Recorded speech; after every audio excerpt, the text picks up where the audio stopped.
என் பேர் கார்த்திகா, நான் கண்ணகி நகர்.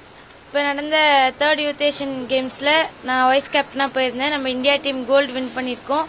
அதனால் நம்ம எடப்பாடி பழனிசாமி சார் எங்களை இங்கே கூப்பிட்டு ரொம்ப பாராட்டினார், ரொம்ப மோட்டிவேட் பண்ணார். இது இன்னும் வேர்ல்டு லெவலில் எங்கள் கண்ணகி நகரை கொண்டு போகணுன்னு சொல்லி ரொம்பவே மோட்டிவேஷனாக பேசினார். எனக்கு ரொம்ப சந்தோஷமாக இருந்துச்சு. இதான் நான் ஃபஸ்ட் டைம் அந்த சாரை மீட் பண்ணுறேன். அப்புறம் எங்களுடைய கண்ணகி நகரில் நம்ம டிசி கருணா சாரும் அஸ்வினி கருணா மேமும் நிறைய சப்போர்ட் பண்ணுறாங்க. ஒரு மேட்சோ போயிட்டு வரும்போது நல்லா பாசிட்டிவாக மோட்டிவேட் பண்ணுவாங்க. அதெல்லாம் ரொம்ப சந்தோஷமாக இருக்குது.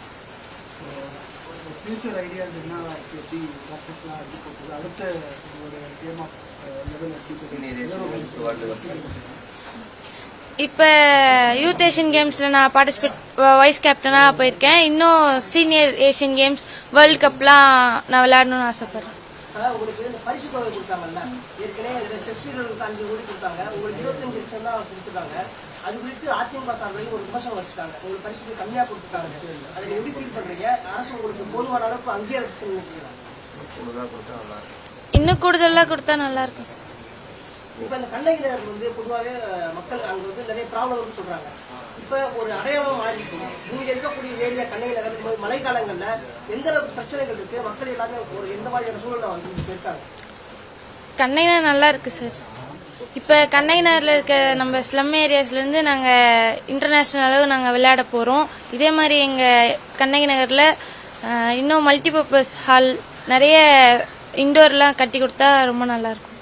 8 வருஷமாக நான் கபடி டீம் நடத்தி வரேன் கண்ணகி நகரில். நான் பார்க்கில் தான் ப்ராக்டிஸ் கொடுத்துருந்தேன் எல்லாருக்கும். அப்போது கிரவுண்டு வேணும்னு சொல்லிட்டு நான் நிறைய இடத்துல நிறைய கோரிக்கைகள் வச்சுருந்தேன். அப்போ தாட்கோலேருந்து எங்களுக்கு கிரவுண்டு பண்ணித்தராங்க. அது அதே நவீன முறையில் பண்ணித்தரணும்னு சொல்லிட்டு என்னோடய கோரிக்கையை வச்சுருந்தேன். அப்புறம் கண்ணகி நகர்லேருந்து நிறைய பேர் குரூப் 4 எக்ஸாம்லாம் நிறைய பாஸ் பண்ணியிருக்காங்க. மணிமாறன்னு சொல்லிட்டு ஒரு அண்ணன்லாம் நிறைய எடுத்து பண்ணின்னு இருக்காங்க. அவங்களுக்கெல்லாம் இந்த மாதிரி ஏதாவது ஒரு படிக்கக்கூடிய வசதி உள்ள ஒரு ஹால் மாதிரி ஏதாவது ரெடி பண்ணி கொடுங்க, பில்டிங் மாதிரி ரெடி பண்ணி கொடுங்கன்னு சொல்லி சார்கிட்ட சொல்லியிருந்தேன். சார் உங்களுக்கு கண்ணகி நகருக்கு படிப்புக்கும் ஸ்போர்ட்ஸுக்கும் என்ன மாதிரியான உதவியெல்லாம் செய்ய முடியுமோ நான் எல்லாமே எங்களோட ஆட்சி வந்தோடனே பண்ணித்தரேன்னு சொன்னாங்க. எங்களுக்கு ரொம்ப சந்தோஷமாக இருந்தது. சார் ரொம்ப மோட்டிவேட்டாக பேசினாங்க. இதோடு நிறுத்தக்கூடாது, இன்னும் நிறைய பிளேயரை நீங்கள் உருவாக்கணும், அடுத்தடுத்து நீங்கள் கண்ணகி நகரை உலகத்துக்கு கொண்டு போகணும், யாருமே அந்த ஒரு தாழ்வு மனப்பான்மையான ஒரு மனநிலை இருக்கக்கூடாது அப்படின்னு சொல்லிட்டு ரொம்ப பாசிட்டிவாக பேசினாங்க. எங்களுக்கு ரொம்ப சந்தோஷமாக இருந்துச்சு. உங்களுக்குமே ஒரு அங்கீகாரம் கொடுக்கணும், உங்களுக்கு பரிசு தொகையும் அரசு வேலை கொடுக்கணும்.